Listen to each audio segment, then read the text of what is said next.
పంచతంత్రం మిత్రభేదం సంజీవకం అనే ఎద్దు కథ రెండవ భాగం. ఇందులో తెలివి తక్కువ కోతి కథ గురించి తెలుసుకుంటాం.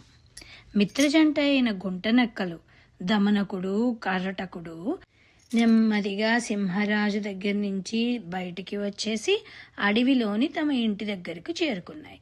అప్పుడు దమనకుడు మిత్రుడి వైపు అదోలా చూసి, ఎవరా పనికిమాలిన కోతి గురించి చెప్తున్నారు మీరు ఇందాక అని అడిగాడు. అప్పుడు కంటకుడు ఊడవేస్తూ ఇలా చెప్పాడు, ఒక ఊరిలో ఒక ధనవంతుడు ఉన్నాడు. ఎన్నో పాపాలు చేసిన తర్వాత వాడికి పాప భీతి పట్టుకుంది. దాంతో వాడు ఒక మునీశ్వరుణ్ణి కలుసుకొని, ఓ మునివర్య, నేను చేసిన పాపాల మూలంగా నేను, నా పెద్దలు, పూర్వులు, నా రాబోయే తరాల వారు నరకంలో ఘోర శిక్షలను అనుభవిస్తారేమోనని భయంగా ఉంది. దీనికి మీరే ఏదైనా ఒక ఉపాయం చెప్పాలి అని వేడుకున్నాడు. అప్పుడు ఆ మునీశ్వరుడు జాలితో, నాయన, అన్ని పాపాలను ఆ సర్వేశ్వరుడే మాయం చేసేస్తాడు. మీ ఊరిలో ఒక ఆలయాన్ని నిర్మించి అందులో ప్రతిరోజు పేదలకు అన్నదానం చేయించు. దాంతో నీ పాపాలు పరిహారం అయిపోతాయి అని చెప్పాడు. మునీశ్వరుడి సలహా నచ్చిన ఆ ధనవంతుడు వెంటనే ఒక గుడిని కట్టడానికి ఏర్పాట్లన్నీ మొదలుపెట్టాడు. అందుకోసం కొంత చెక్క అంటే కలప అవసరమైంది. పనివాళ్లు కొంతమంది అడవికి వెళ్ళిపోయి పెద్ద పెద్ద చెట్లనన్నీ నరికేసి ఆ దుంగలన్నీ తీసుకొచ్చి ఈ గుడి మండపానికి నిర్మాణానికి గాను వాటిని రంపాలతో కొయ్యడం మొదలుపెట్టారు. ఆ రంపాల చప్పుళ్లతో ఆ ప్రాంతం అంతా ఎంతో సందడిగా గోలగోలగా మారిపోయింది. ఈ హడావిడి అంతటిని అక్కడికే దగ్గరలో ఉన్న ఇంకొక గుడి దగ్గర ఉంటున్న కోతుల మందలో ఒక కోతి చూసింది. దానికి ఈ సందడంతా ఎంతో ఆనందంగా అనిపించేసింది. అప్పుడప్పుడు అది పని జరుగుతున్న చోటికి వచ్చి వెళ్తూ ఉండేది.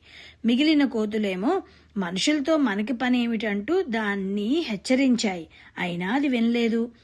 ఒకరోజు మధ్యాహ్నం వేళ పని వాళ్ళందరూ ఎక్కడ దొంగలను అక్కడే వదిలేసి భోజనాలకు వెళ్లారు.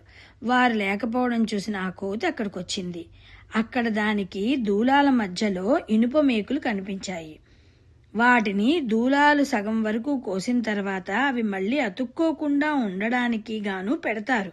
ఈ సంగతి తెలియని కోతి ఇలాంటి దూలం మధ్యలోకి దూరి ఎంతో ఆత్రంగా ఒక మేకుని తీసేయడానికి ప్రయత్నం చేసింది. అది ఎంతకీ రాకపోవడంతో ఒక రాయిని తీసుకొచ్చి బలంగా కొట్టింది. ఆ కోతి దెబ్బకి ఆ మేకు కిందకి జారిపోవడం, దూలం దగ్గరగా వచ్చేయడంతో మధ్యలో ఉన్న కోతి ఊపిరాడక గిలగిలా తన్నుకుని చనిపోయింది.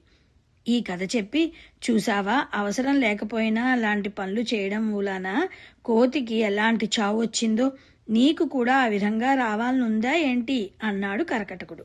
కరకటుకుని మాటలు విన్న దమనకుడు, పింగళకునికి సాయం చేసినందువల్ల మనకు అలాంటి ఆపద ఏమీ ముంచుకురాదు. పింగళకుడు మనల్ని తరిమేసిన దగ్గర నుంచి అన్ని జంతువులు మనల్ని చాలా హీనంగా చూస్తున్నాయి.